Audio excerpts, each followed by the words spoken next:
तो राग द्वेष कौन है? राग और द्वेष रूपी दो डोरियों से नेत्राकर्षण कर्मणा घुमाई जाती हुई मथानी की तरह ये व्यक्ति, मथानी जानते हो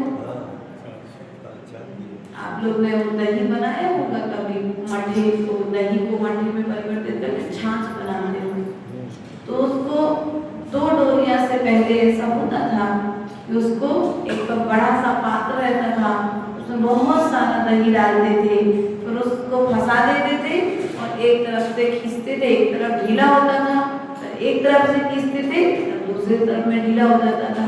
तो जिस प्रकार से वो मथानी दो डोरियों की निमित्त से घुमाई जा रही है, उसी तरह से उस मथानी के रूप में मैं कौन हूँ?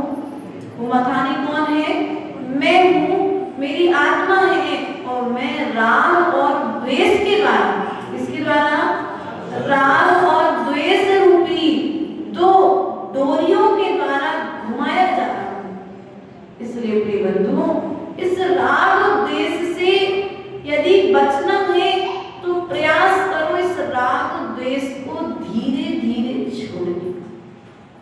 जितने लोगों से तुम्हारा राग कम होगा उतना अधिक तुम्हारा संसार कम होगा, जितना अधिक तुम्हारा द्वेष कम होगा उतना अधिक तुम्हारा संसार कम हो जाएगा।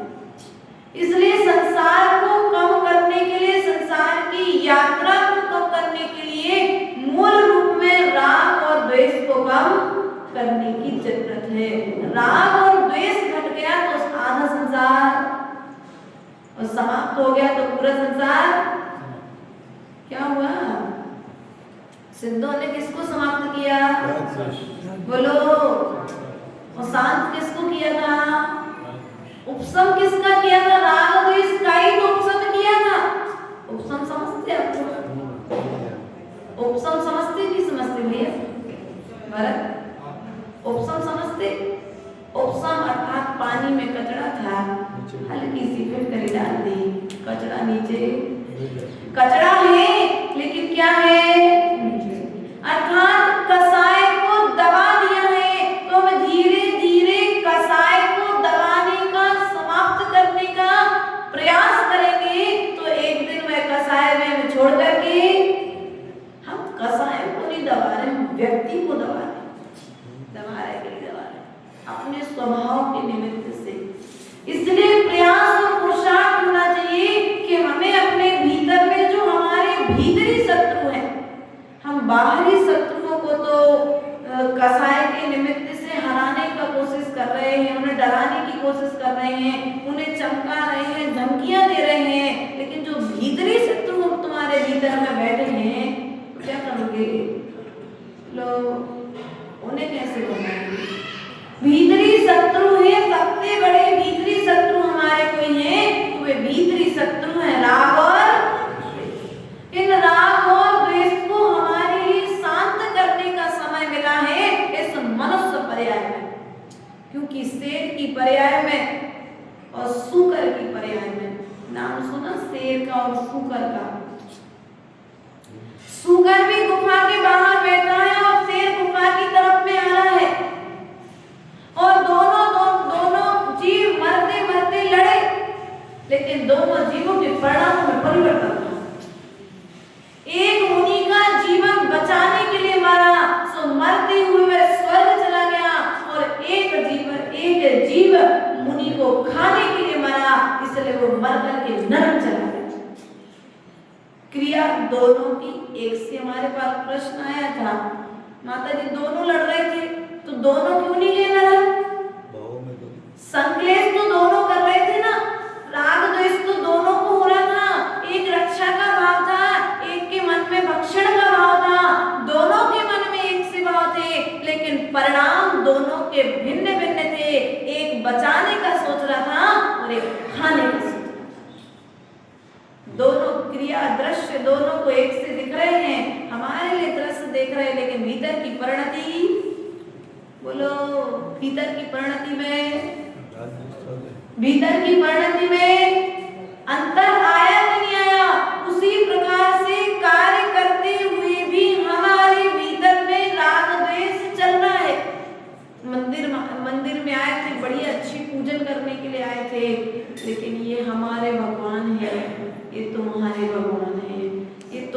वेदी है, ये हमारी वेदी है, ये तुम्हारी किताब है, ये हमारी किताब है। अरे भैया ये जगह हमारी है क्या?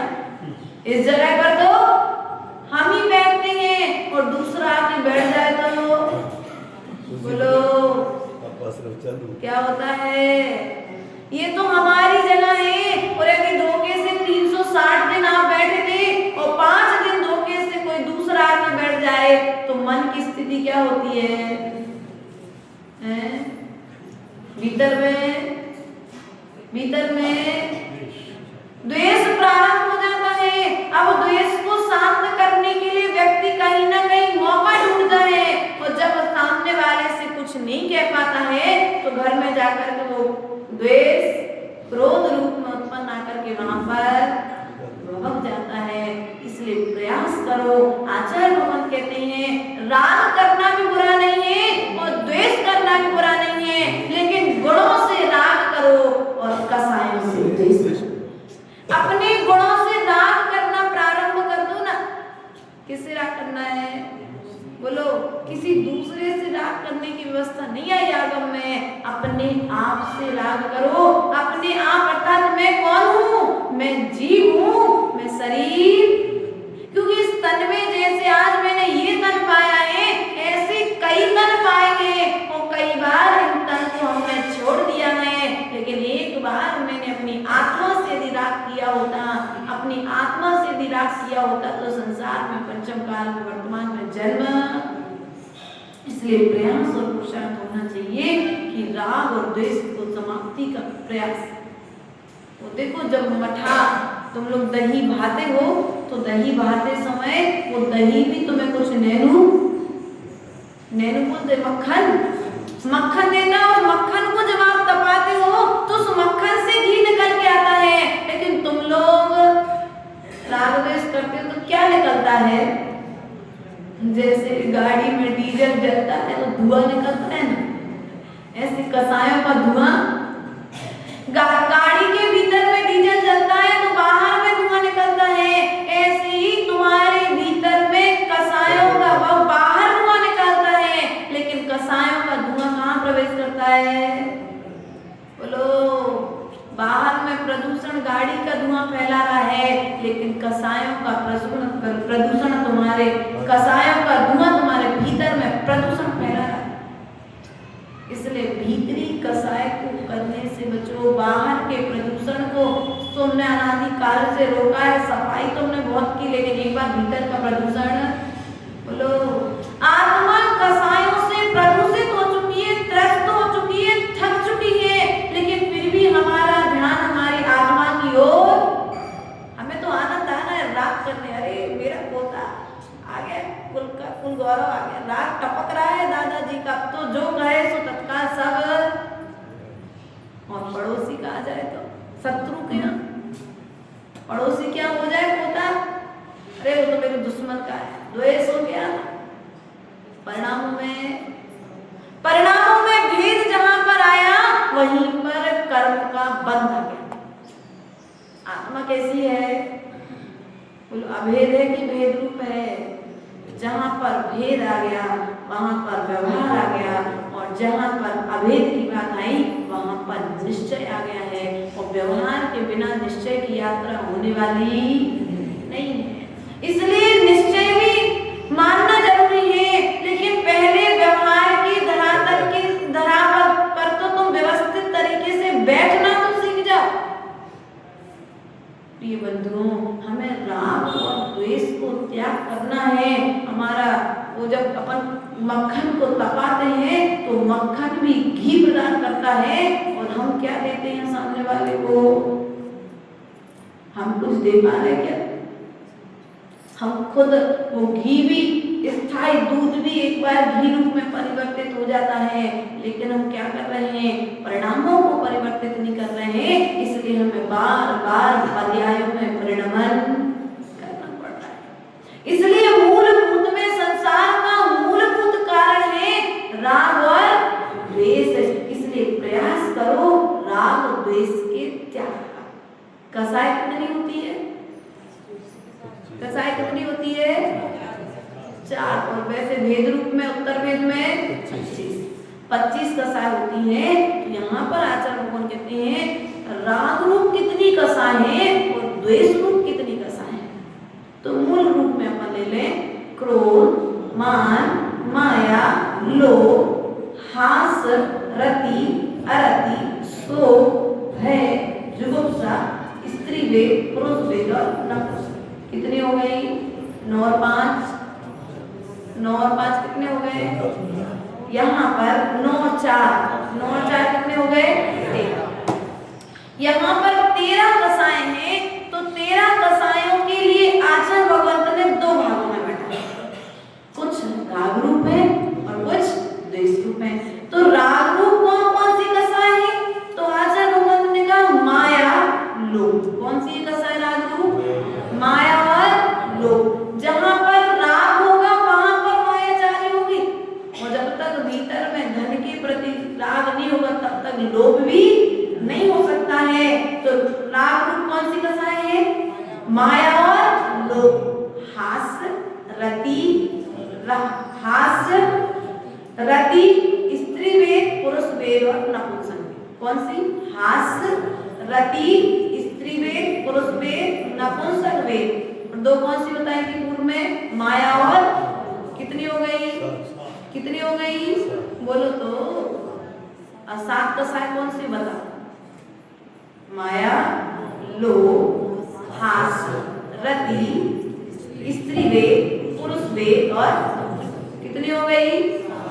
ये राग रूप कसाएं हैं। और द्वेष रूप कौन सी कसाएं हैं? जिनके निमित्त से व्यक्ति द्वेष करता है। तो क्रोध, मान, उसके पश्चात में माया, लोभ तो वहां चले गए। अब बचा कौन? तो अरति, शोक, भय और जुगुप्सा। कितनी बची यहाँ पर? 13 में से 7 चले और इधर कितने बचे फिर? 6। तो 6 कसाएं जो हैं वे द्वेष रूप में और 7 कसाएं किस रूप में? राग रूप में। तो अनादिकाल से हमने क्या किया है? इस क्रोध के आवेश में आकर के द्वेष किया है, मान के आवेश में आकर के हमने द्वेष किया है। जब तक दूसरे से द्वेष नहीं होगा तब तक मान जन्म नहीं लेगा। मान की पूर्ति में लगे कि नहीं लगे आप लोग? और यदि नहीं हो मान की पूर्ति तो द्वेष चरम सीमा पर। इच्छाओं की पूर्ति ना हो तो क्रोध। घर में पहुंचे थे बढ़िया, नमक कम मिल गया थाली में, थाली में नमक नहीं था, सब्जी में, क्या होगा? अब देखो भैया कह रहे थाली फेंक देंगे। कभी किया क्या ऐसा? ध्यान रखना, यदि थाली में नमक नहीं है सब्जी में तो भैया अपना थोड़ा मान कम कर दे, धीरे से उठते और डिब्बी उठा के स्वयं डाल लेते अपने। क्या होता? बोलो संजीव भैया, नीलेश भैया, है क्या होता भैया? अगर उठा करके स्वयं डाल लेते तो क्या होता? चौहानी कोई घट जाती क्या? है कुछ नहीं होता। लेकिन मां मैं कैसे उठाऊं? ऐसे लोग बड़े शौक से बताते माता जी हम तो अपने घर में 1 गिलास पानी उठा के नहीं पीते, वो पानी भी हम उठा करके देते परिवार वाले। अरे भैया जिस दिन पूर्ति नहीं होगी ना उस दिन भीतर में क्लेश उत्पन्न होगा। भीतर में यदि पहले से इतनी समता भाव रखते कोई बात नहीं, सामने वाला इतना कार्य कर रहा था नहीं डाल पाया तो स्वयं डाल लेंगे तो कर्मबंध से बच जाते। लेकिन किया क्या हमने? बोलो किया क्या हमने? मान भीतर में मान आकर के बैठा कि मैं कैसे झुक जाऊं, उनका काम है वो करेंगे, मैं कैसे करूंगा? नहीं, ऐसा नहीं है। इसलिए मान तो जिसके भीतर में मान होता है वही मान आकर के बाहर में क्रोध करा देता है। मैं कुछ हूं, जब तक ये भावना रहेगी तब तक बाहर में क्रोध और मान चलता रहेगा। इसलिए प्रयास करो मान का त्याग करने का। ये द्वेष आएगा तो अरति भी आएगी। अरति मतलब समझते हैं आप लोग? राग और द्वेष। सामने वाले से द्वेष उत्पन्न हो जाएगा, सामने वाले के गुण देखने पर अपना पोता करे सो बहुत अच्छा, दूसरे का करा सो द्वेष है ना, अपने से राग है ना। आचार्य गुरुदेव तो सीधा बोलते थे, दूसरे के बेटे की तो अपने बेटे की नोजी बह रही हो तो कोई दिक्कत नहीं हो, दूसरे की बेटी की बह रही हो द्वेष हो जाता है।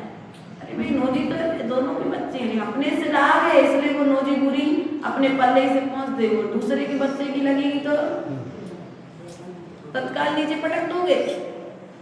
क्यों? अपना बेटा है, अपने से राग है ना इसलिए उसका मल भी तुम्हें घृणा उत्पन्न नहीं कर रहा, दूसरे से द्वेष है ना इसलिए उसका मल तुम्हें घृणा उत्पन्न करने वाला ना है। इसलिए भीतर के भाव और द्वेष का त्याग करना। शोक कब होगा?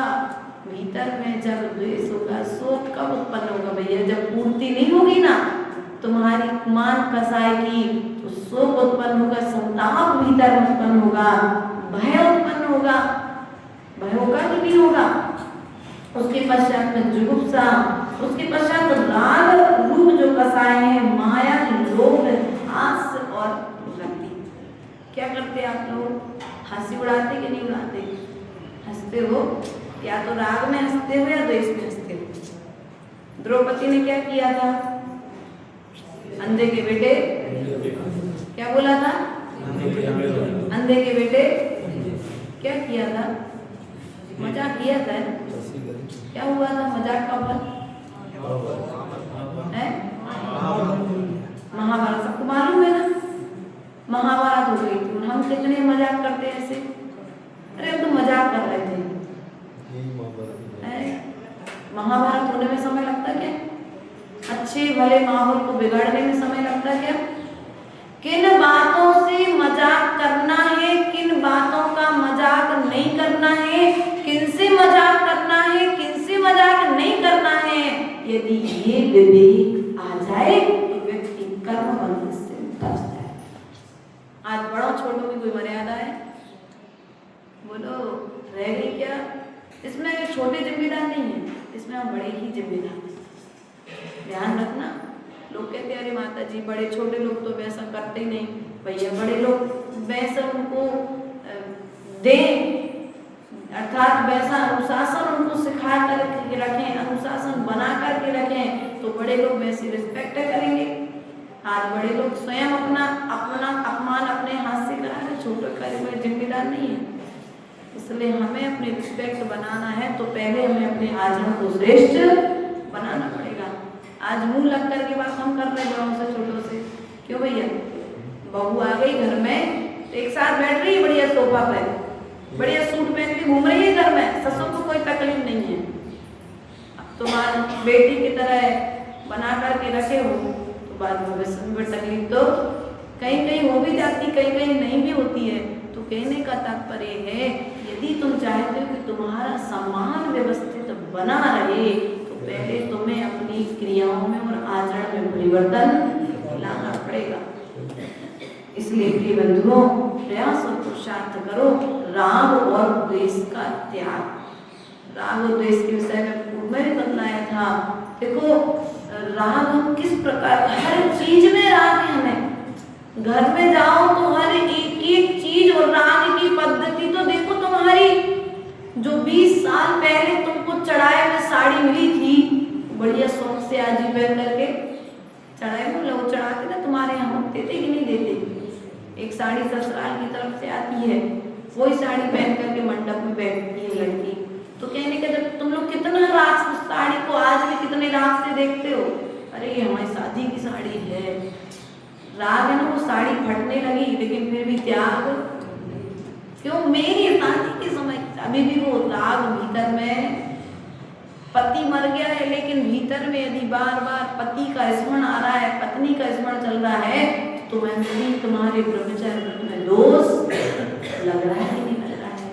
इसलिए हमें उन क्रियाओं का त्याग करना चाहिए। संस्कार कहीं बहुत गहरे ना बन जाए, गहरे संस्कार बने उसके पहले उन संस्कारों का, उन बातों का स्मरण करने का भी त्याग कर दो जिन बातों से राग और द्वेष बढ़े। सामने अच्छा भला व्यक्ति बैठा था, वो खूब में 20 साल पहले कोई झगड़ा हो गया तो उसकी चर्चा कर दो। व्यक्ति के हाव भाव, बोलने का तरीका, देखने का तरीका बदल जाएगा। क्यों? क्योंकि 20 साल पुरानी लड़ाई अब उसके मनापटल पर आ चुकी है, इसलिए उसके आचरण में परिवर्तन, उसके बोलचाल में परिवर्तन, बल्कि करना ही ऐसी चर्चा ही मत करो जिससे द्वेष उत्पन्न हो जाए, ऐसा कार्य मत करो जिससे राग उत्पन्न हो जाए। क्योंकि हम क्या करते हैं, हमारे पास या तो राग रूप बातें करने का समय है या द्वेष रूप। वीतराग प्रभु की बातें करोगे तो वीतराग तक प्रगटेगी, और राग द्वेष की बातें करोगे तो संसार में भटकल पड़ेगी। आज भ्रम है इसलिए व्यक्ति भटक रहा है। भ्रम है कि नहीं है आप लोगों को? एक दूसरे के प्रति द्वेष है इसलिए भ्रम है, और राग है इसलिए भ्रम है। राग में भी व्यक्ति को भ्रम है और द्वेष में भी भ्रम है, और जब ये दोनों छूट जाएंगे तो क्या होगा? संसार भी। इसलिए राग और द्वेष जी भ्रम बना करके रखा है, सामने वाला मेरा अच्छा कर रहा है, सामने वाला मेरा बुरा कर रहा है। इस भ्रम को जीते जी छोड़ने का प्रयास करोगे और राग द्वेष को छोड़ोगे तो भ्रमण छूट जाएगा। किसको छोड़ना है? बोलो, छोड़ेगा कौन? अच्छा, राग द्वेष है किसको? नहीं, हमको हो सकता है स्पेशल, तुम लोग को नहीं हो, क्योंकि देखो तुम लोग भगवान के भक्त हो। हाँ, तुम लोग को है राग द्वेष की नहीं है? देखो बाजू वालों ने गर्दन मटका दी, देख लो एक दूसरे को थोड़ा सा, है कि नहीं है तुम लोग को राग द्वेष? किस किस से राग है? तो ये जिन जिन चीजों से आपको राग है वे सब चीजें आपके साथ जाएंगी क्या? है? आपको विश्वास है, देखो हमसे अच्छा ज्ञान है, लेकिन फिर भी माँ की गुड़ में गड़ी रहे, पंख रहे लिपटाए, हाथ मले और सिर धुले, लालच बुरी बलाए। क्या है? मतलब भीतर में आकर के लालच के कारण, लोभ के कारण उसी में ही, बोलो, उसमें ही लीन होकर के बैठे हो कि नहीं बैठे हो? इसलिए प्रयास करो कि अब बाद में, अभी समय है, अभी हाथ भी अच्छे चल रहे हैं, पैर भी अच्छे चल रहे हैं, आंखें भी अच्छे से देख पा रही हैं, कान अच्छे से सुन पा रहे हैं, मुख अच्छे से बोल पा रहा है, दांत अच्छे से चबा पा रहे हैं। इसलिए प्रयास करो, इन सब इंद्रियों के रहते हुए मन अच्छे से कार्य कर रहा है, अपना दिमाग अच्छे से कार्य कर रहा है, इसलिए मन स्थिति जब तक स्थिर है तब तक रहते रहते राग द्वेष का त्याग कर दो, वरना ये दिमाग अंतिम समय में काम करना। अभी तो सब कुछ याद रहता है, क्योंकि खाली नहीं करोगे तो क्या होगा फिर? है वजन, यदि किसी चीज की क्षमता, गाड़ी की जैसे क्षमता 1 कुंटल लेकर के चलने की है, और यदि तुम 2 कुंटल रखोगे तो गाड़ी कहीं ना कहीं गिरेगी गिरेगी। ऐसी तुम्हारे मस्तिष्क में क्षमता कितनी है? अब क्षमता तो है तुम्हारे भीतर में 1 कुंटल की, लेकिन तुमने विचार कैसे कहाँ कहाँ करके रखे हैं? पूरे 20 साल के जन्म से लेकर के 60 साल में कब कब कहाँ कहाँ पर किस किस ने क्या क्या कहा था, कहाँ पर गए थे, क्या क्या हुआ था, सब बातें बोलो। कंप्यूटर से भी ज्यादा तुम्हारी मेमोरी बहुत तेज है। लोग कहते हैं हमको याद नहीं होता माता जी, हमको तो भूल जाते बहुत जल्दी। भैया 20 साल पहले छोटे भैया की शादी हुई थी घर में, किसने कितना लिफाफा दिया था, अब भी हिसाब, अब भी याद आ जाएगा। तुम्हारी क्षमता तो हमसे ज्यादा है, हमको नहीं याद कि 20 साल पहले क्या हुआ था, लेकिन तुमको किसने कितना लिफाफा दिया था, लिफाफा के साथ गिफ्ट भी आई थी, साड़ी भी आई थी, और क्या आया था भैया, सुन की बेटी के विवाह के समय अपन को देने। यही होता है। घर में जाकर के बेटा अपनी माँ से पूछेगा, जो बूढ़ी माँ जो रोज स्वाध्याय में बैठ रही है, स्वाध्याय में जब पूछो कि माँ 1 लाइन सुना दो तो कहेगी मुझे याद नहीं होता, लेकिन पूरी हिस्ट्री बोलो, व्यापार की पूरी बातें, किसको कितना दिया था और किससे कितना लेना है, ये सब आपको पूरा कंप्लीट। क्यों?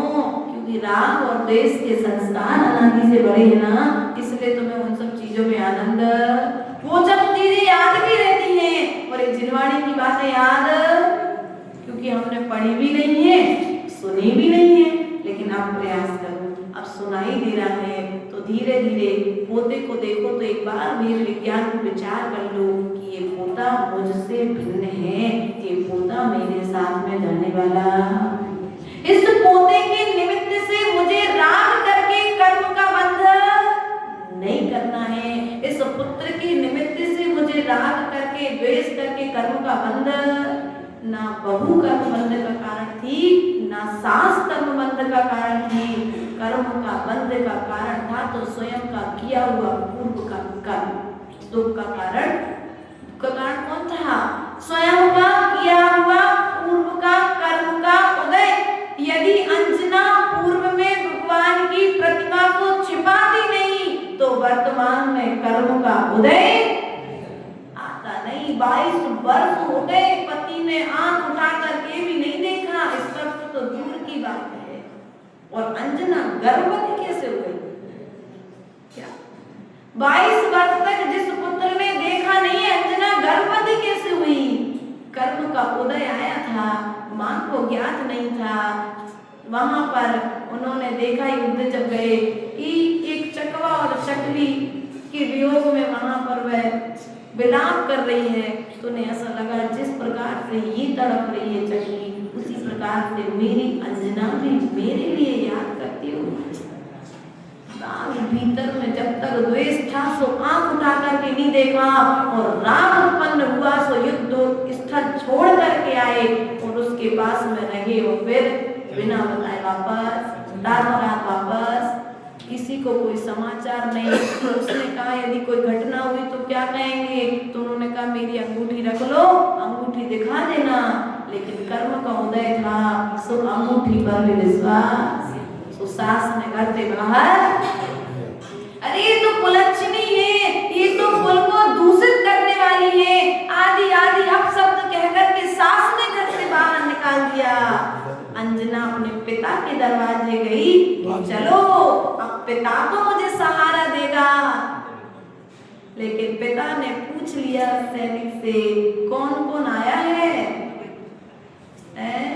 कौन कौन आया है?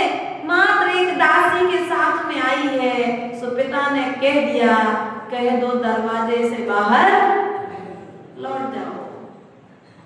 पिता ने मुंह भी नहीं देखा, ये भी नहीं सोचा कि चलो बेटी इतने समय के बाद में आई है, क्या बात हो गई, क्या घटना हुई कि पति नहीं आया, कोई पदार्थ वहां पर सैनिक छोड़ने नहीं आया, कुछ नहीं आया, दासी जो भेजी थी वो ही साथ में आई है, इसका कारण क्या है? कुछ नहीं पूछा। पिता के भीतर में भी राग उत्पन्न, बोलो, पिता के भीतर में भी राग उत्पन्न। अब हमको तो देख करके लगे कितनी खराब सास है, कितने खराब पिता है, बताओ अपनी जन्मी बेटी के लिए ऐसा छोड़ दिया। कुछ नहीं, अंजना ने सोचा ये मेरा ही कर्म का उदय है, मैंने पूर्व में कोई कर्म किया था, इसलिए मेरी सासू माँ को, मेरे पति को मुझसे द्वेष रहा, और मेरे पिता को भी जिन्होंने मुझे जन्म दिया, आज उन्हें भी मुझसे द्वेष। चली गई, वन वन में भटकती रही, और वन में भटकने के पश्चात कर्म कटा सो वही पति वन में ढूंढता हुआ, जो महल में रहते हुए नजर उठा करके नहीं देख रहा था, युद्ध स्थल से लौट करके आए सो वनों में ढूंढ ढूंढ करके अपनी पत्नी को वापस। देखो राग की स्थिति, सीता से राग था सो लंका से ले आए युद्ध करके, और द्वेष उत्पन्न हुआ सो जंगल में तीर्थ यात्रा के बहाने। बस राम और सीता की कहानी तो ग्रंथों में आई है, मुनि सुब्रतनाथ भगवान के शासन काल में हुई है, लेकिन यही स्थिति हम सबकी है।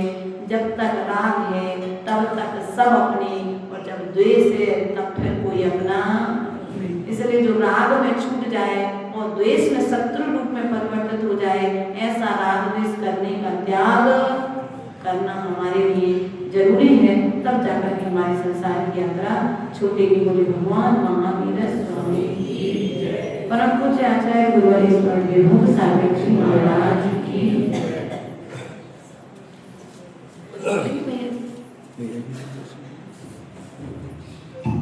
मिले तो हमारे बीच में जबरदस्ती से बधाए सदगुरु